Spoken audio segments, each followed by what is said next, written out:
هیچ محل کوشش کن انسان هایی که زن میزوجن قطعی اینا رابطه نکن. همین ما بسیاری مرده که داریم زن میزوجه، آدمی مردکای زن میزاج قطعی رابطه جورگی نکن، زیرا انسان های زن میزاج در جامعه را آبرو ندارن، آبرویت را از بین میبرن. همیشه انسان های مرد قطعی چکار کن رابطه کن. و پرسیدیم مردی چیست حضرت؟ گفته هر کسی ده که 4 خصلت دیده و مرده. چند خصلت؟ 4 خصلت. یکم گفته صداقت، دوم وفا، سوم اراده، چهارم اخلاق. در اینجا نامی اولت نیاورده که اولت مردی داشته باشه مرده. و ما باید آدمی صادق باشیم، صداقت داشته باشیم، وفا داشته باشیم، بعد این اراده داشته باشیم، بعد اراده اخلاق و تربیت همه بیاره. 4 خصلت در کسی که داشته باشه عزیزان او انسان چیه؟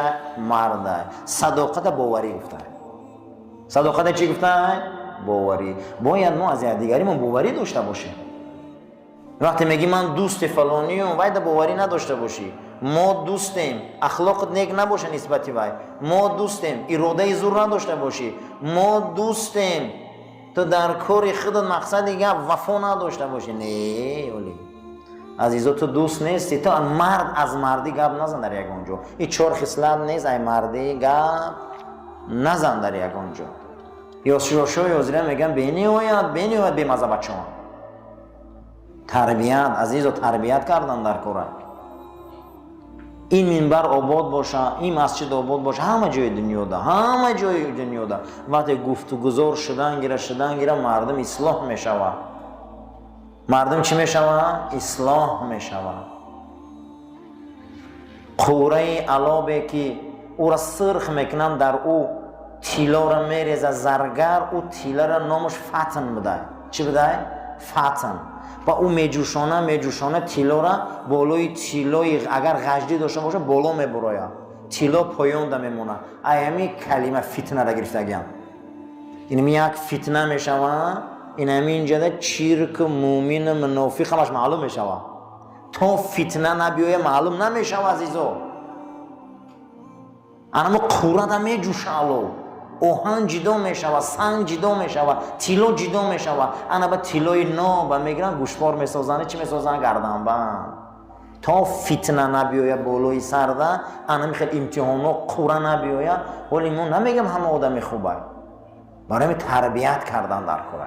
اما که امام ابو حنیفه شاگردشان تربیت میکنن. وصیت 59 وصیت نامش: ابو یوسف فرزندم خودت خرید و فروش نکن، برای دکانت همیشه آدمای تاجرای خوب انتخاب کن، کرایت. زیرا که تو اگر در تجارت خوش شوی تو از اعتماد از آبرو دور میشی. همین شما پیش دکانا قدیگه زره که فقط میگه دشنامه. اگر همونجا 10 تا دکان باشه 1 تاش آدم به معنی باشه 9 تا به معنی باشه 10 هم آدمو خوشه. این هیچ مالور نمیگه آدمای خوبه. 10 آدم شکایت میگه اینجا میگه دادر همه آدمای خوب هستن، یک عمر خوبی همه رو نمیگم، همه حکم میگم همش آدمای خیلی هم. برای چی؟ ابو یوسف بچم دکان میکشوی، مغازه میکشوی، سوداگر گیر، خودت کنک برش بیار نگاه کن کرایتش تا وقارت پیش مردم باقی بمونه، آبرود باقی بمونه. زیرا سوداگرها وقتشان بیهوده میگذره. سوداگر مردم وقتی میشن از تجارت میکنن اینا وقتشان بیهوده میگذره. نیمی میاره پس به نمازم شما نگوی یا نمازش قضا میکنن یا نمازش نمیخونه یا انا همونجا غوغا تو بگرم ممکن بگم دهنش در میکنه که آزاد نمیشه رفی همون تا خواب میشه بامداد نمیخونه. اگه این علم کتاب دوره دیگه بیچاره کوشش که خودت سودا نکن، یکون سوداگر گیر، آدمی با اعتماد باوری باشه، کرایش ده، وقت بیهوده نگذران که آدمای سوداگر وقتشون بیهوده میگذره. میخوام میگذره میره علم خوندن نمیتونن، دعوت گوش کردن نمیتونن بیچاره. من همین خیلی میگی ای سحر تو بگر همین خیلی عصبی میکنن دیگه ورق کتاب خوندن نمیتونی. عمرتا بهده نگذران، عمرتا غنیمت دان. هیچگاه در کارهای چی دنیاوی ای چی آخروی ای بپروا نشو، زیرا خداوند هم ای کاری دنیاوی میپرسه هم ای کاری آخرت. در کارات بپروا نشو، کمبغلی ای بپرواگی ای، قشاقی ای بپرواگی ای، قرضدار شدن از بپرواگی ای، بیپول شدن از بپرواگی ای برای آدم متهم الان خیلی میشوه. همه این از بپرواگی ای.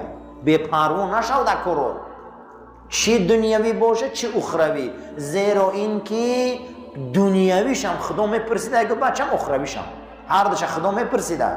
بپروا نشوی، هیچ مال نگوی که کاری دنیای میشه، نه بپروا نشو.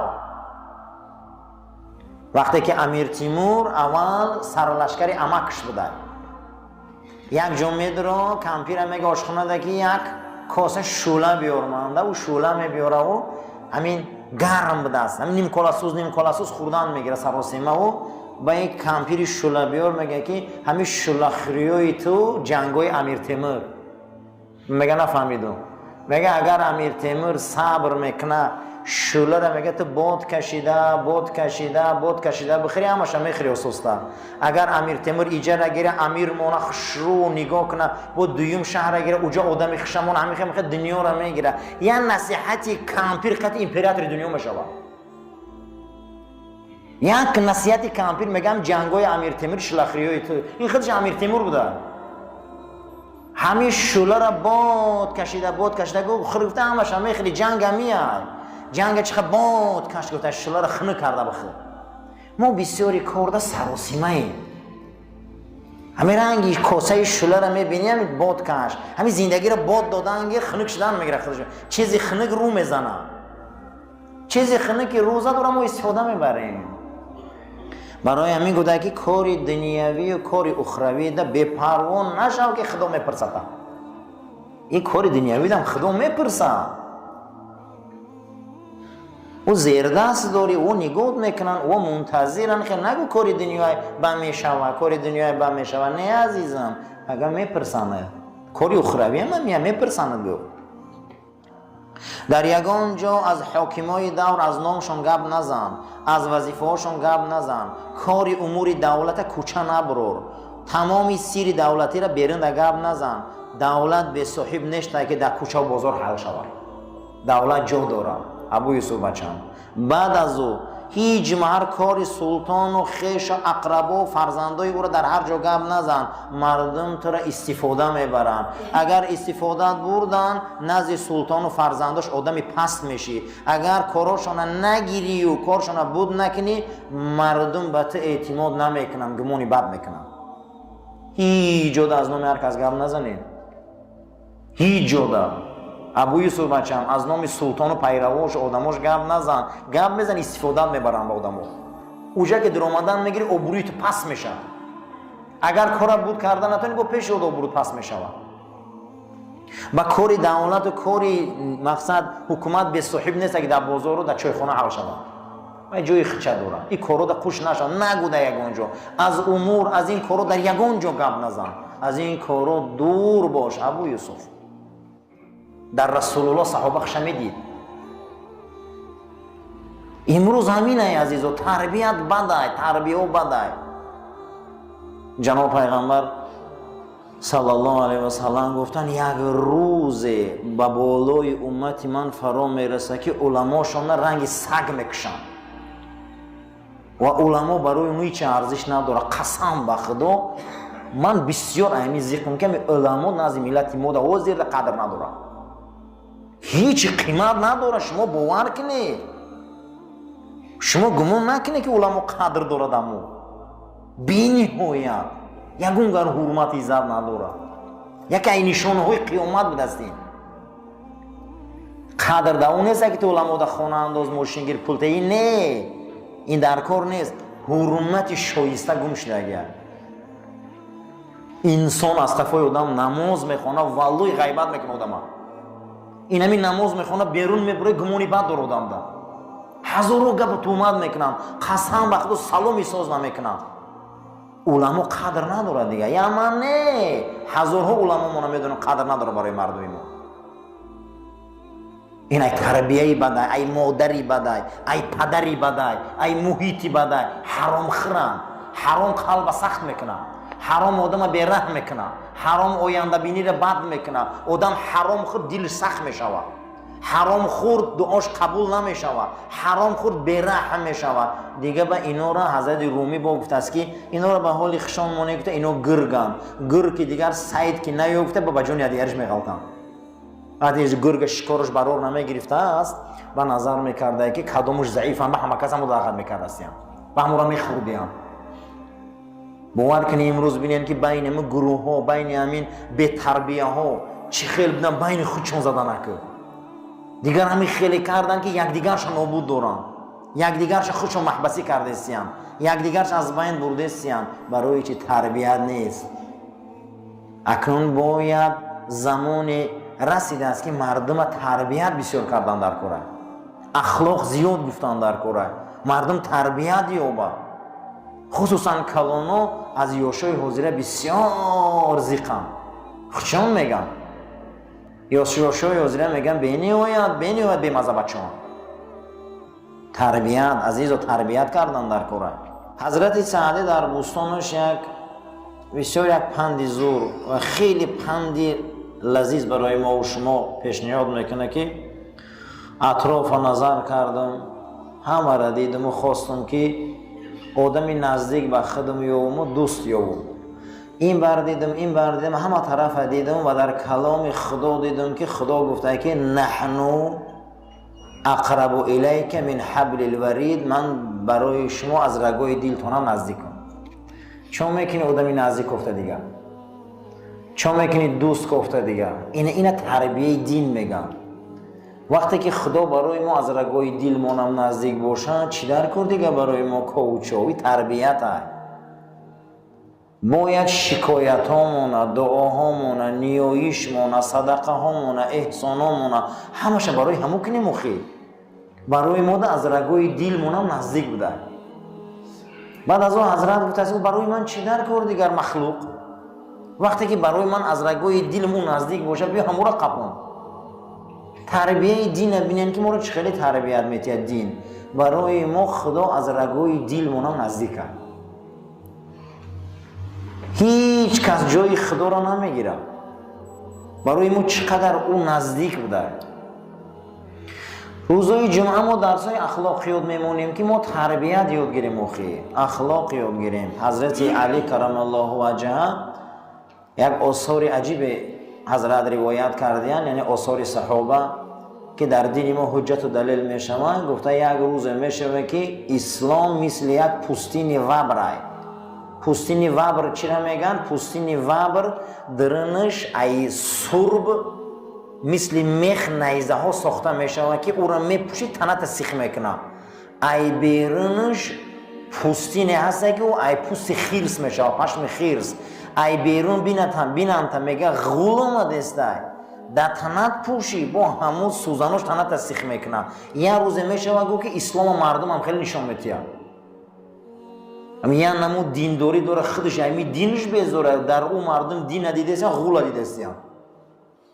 یک روز میشوه گو نمی خیلی اسلام میبیو. گفتن ایروی چیه این؟ تو ایروی تربیه بد. ایروی چی بدهی؟ تربیه بد. تربیه بدی مسلمان اسلام رنگ غول نشان میتیه. تربیه بدی مسلمان اسلام رنگ خیرس نشان میتیه. هم خودش ایمو دین استفاده نمیبره، نمیتونه برده برای که بدنش سیخ داره، همو پوستی نه بدنش سیخ کرده است. میگن زن تا سطر پوشان میترسه، میگن دایوس نشو میترسه سیخ داره شا. همو میگه که تو مسلمان نیست، میگه نه الحمدلله مسلمانم. این کارو نکن بدنش سیخ میکنه، هم پوسته میترسه همو کارو کردن. دینش گفته است. اما بو میگه که اوخی بیوخی چی به نکاح میکنی باشم؟ نکاح همه قپا، نکاح برش همه قپا. اسلام در نظرش رنگی همو پوستینی مقداره، بدنش خروشیده است، نصفش قبول داره نصفش نه، بیرونش مثل غول نشان داده است. یک تربیتایی که مردم نگاه میکنن اسلام همچون یک جاندار باری میبینه در بدنشان. حیرون میشن، میگن یا اسلامش همه مسلمونیش گفتن ای چی میشه؟ تربیه بد. اگر تربیت نکنیم برادرو، اگر این منبرو خب کنن، این منبرو تربیت نکنن، این منبرو مردم به سوی انسانیت دعوت، به سوی کاری نیک دعوت نکنن، انسان بسیار تربیه بد خیلی دین هم خیلی نشان میتیم، دین همین خیلی نشان میتیم. یک دوره بود که کلاسیکای ما سلاهای کلان، ریشای کلان، جلکای کلان، همین خیلی کلاسیکایی بودن که همون بزرگای ما کلانشون قدی دنیا را نقش بستن. بعد اندک بعد تربیت های اومد دیگه ای کجا سلاها رفت، ریشا تراشیده شد، به جای او جلکا کستون برو پوشی شد، یک نمود کارای شد که انسان حیران میشود. تربیه را بینین که 100 ساله شاعرای ما را یک نمود نشان داد که از اون میبینی و از کلاسیک نفرت میبینی. کلاسیکای ما چه خیلی شخصیت ها بودن، کدام مدرسه ها را تمام کردن، کیا بودن اونها؟ هر یکتی اونها در 12 سالگی قرآن حفظ کرده بود. هر یکتی اونها در 12 سالگی قرآن حفظ کرده. تربیت میگن عزیزو، اینا تربیت میگن. من همی در بین 20 سال 30 سالی که ما همینجا آمدیم، مردم ما شورتک پوش شد، مردم ما دیگه لباس تنگ پوش شد، مردم ما کرته آستین کالتا پوش شد، مردم ما دیگه بروکی تنگ پوش شد. باور کن دم کریستیانو نمیموندن، خیلی آدم را در مرکو کلانو نمیموندن. در همین وادی‌های قراتیغین در همین زمان شوروی میگه آدمای جنس پوش خیلی سلام نمیکردن، می دنبه و مویاش میتوف میگه اینا رو دور کنه، میگفتن اینا مقصد بسیار میگه گپای قبیح میگفتن کلاناش. از اینکه خدا رحمت کنه از بین میل جنس از تنها دیگه لخ دریدگی لباسایی که ریشتاش بر روی زمین است. خیلی اگر گپ خطا باشه به خطا است، یا سرپسکنی و یا کارو.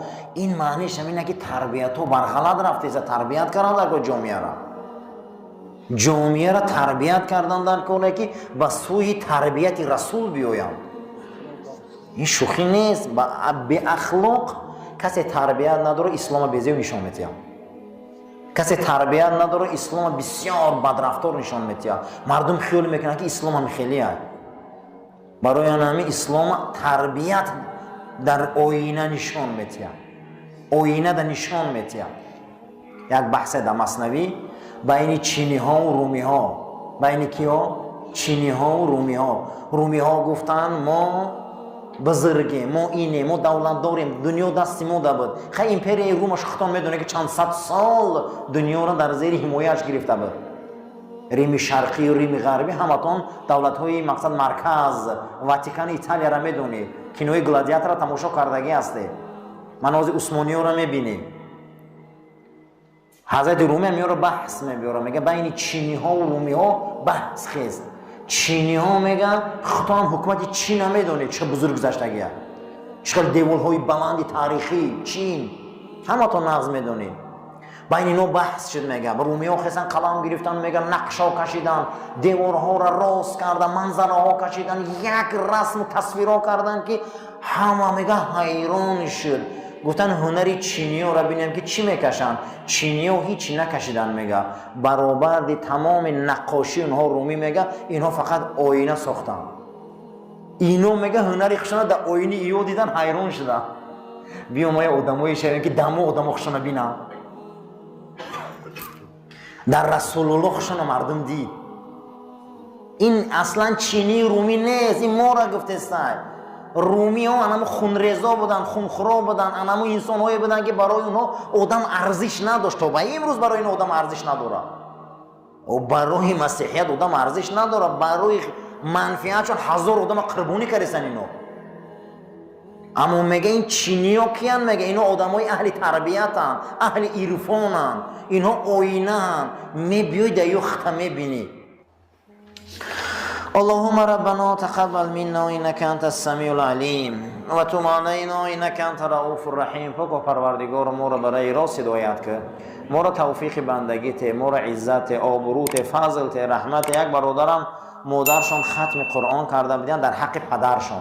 پروردگار ثواب این ختم در روح و روان پدرشان رسان، قبر پدرشان پر نور و روحش شاد گردان. و آخر دعوانا ان الحمد لله رب العالمین. صفاتان روز که از انس روایت بده که روز قیامت برای هر فرزند آدم پیش دو کتفش تمام کتفاش ترازو را میبیارن میمانن، موکل های ترازو اما ملائکه ها میبیاین او را وزن میکشن، حتی وزن میکشن صدا بلند میشوه که فلانی در وزن بهشتی شد، میگه همه میفهمه.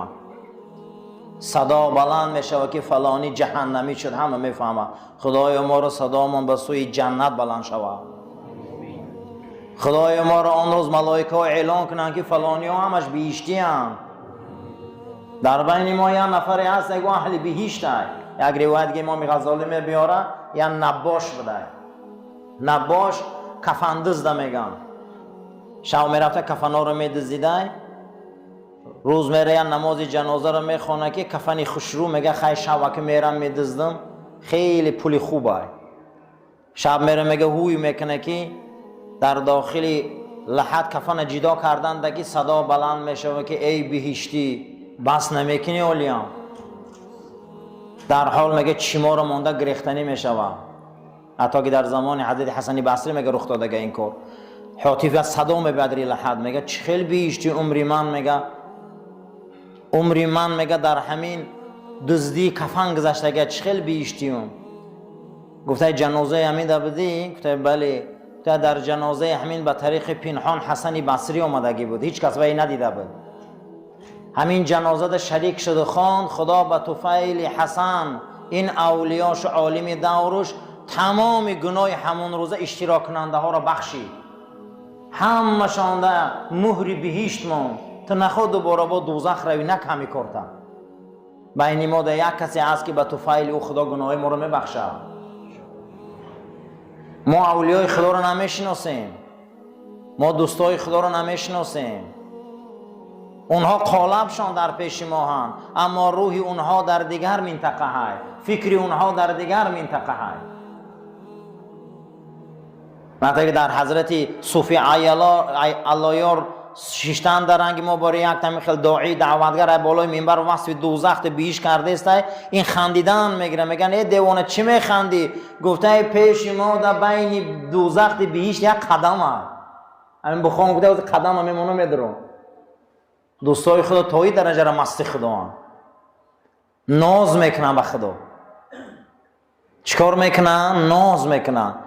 گفته شما چگونه که پیامبر میگه که درباره دوزخ بیش گپ زد بعد گفت که دوزخ دیدگی همه خواب کرد، صحابه هم خواب کرد. گفتن نه، با عبدالله ابن عمر یاش بچه بود گفت من دیدگیم.